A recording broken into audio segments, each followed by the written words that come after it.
Welcome, chemistry students. So we're going to do a couple of examples that go over the VSEPR theory and how to draw the proper VSEPR shapes. We'll go over conventions and follow steps to get our final answer. So let's begin with methane.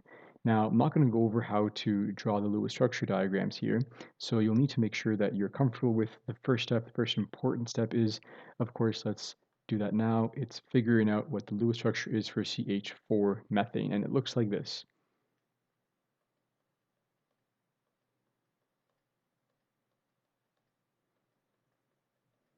Okay, where we have bonded pairs of electrons, 1, 2, 3, 4, around the central atom carbon. There are no lone pairs around carbon, so that gives us the following. We have 4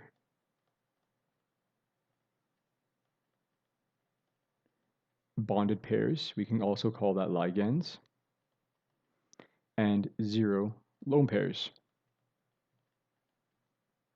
When we add these two numbers up, we get 4 as our steric number. Now we can go to our VSEPR chart and we see that along the left-hand side here we have steric number 4 at the top, 0 lone pairs around the central atom for a VSEPR shape that is tetrahedral. Now here are the conventions.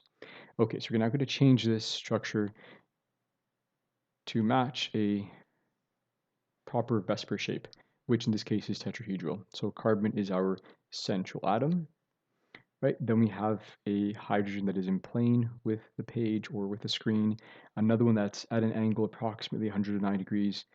So roughly here, I'm not going to be too picky. If it's a little bit off, that's okay. Then another hydrogen that is coming out of the page, right, as a filled in triangle, right? Last, another one that's going behind the page as a dashed line or a dashed triangle. And that is tetrahedral. Okay, so to review, we have 4 bonded pairs around a central atom carbon, 0 lone pairs for a total number of 4 as our steric number.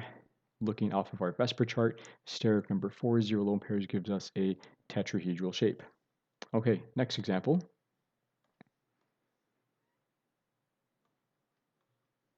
Is ammonia. Now ammonia, once you've drawn the Lewis structure, looks like this.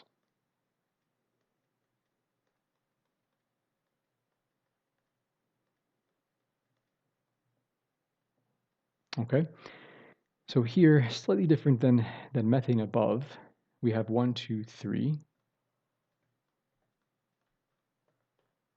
bonded pairs, also known as ligands. We have 1 lone pair, right, around that central atom. We add this up and we get a total steric number 4. Looking off of our VSEPR chart, again, we have steric number 4. Okay. What's different though is we don't have that 0 lone pairs as we did in the previous example. Now we have 1 lone pair around the central atom. So looking at the top of this chart, 1 lone pair leads us to this VSEPR shape, trigonal pyramid.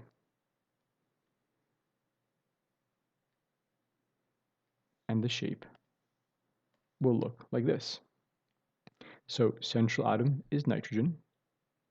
Right now in the chart, the lone pairs in the chart, and more accurately, lone pairs do have or can be represented in 3D.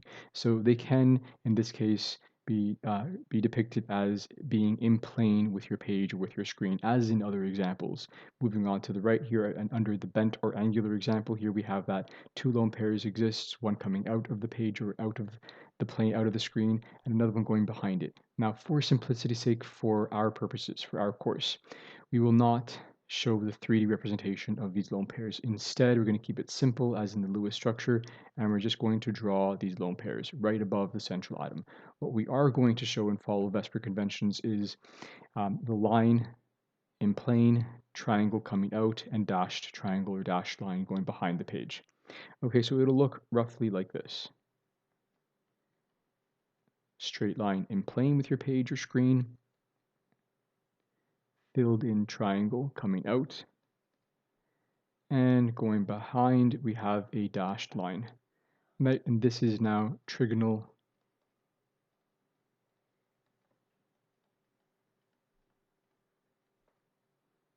pyramid. Okay, so hope that helped. Those are two VSEPR examples. Again, to review, generally you need to make sure that you have a Lewis structure drawn accurately, count the number of valence electrons, add them up, distribute them properly, make sure you select the correct central atom. And if it all works out, you're following octet and duet rules. We're not currently right now doing formal charges, but if you are, that's something you should consider. And once that is done, you can begin then adding the number of bonded pairs or ligands together with the number of lone pairs to get your steric number.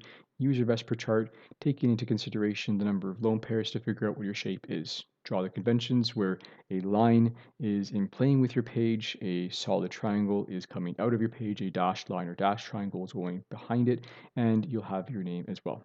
Hope this helps.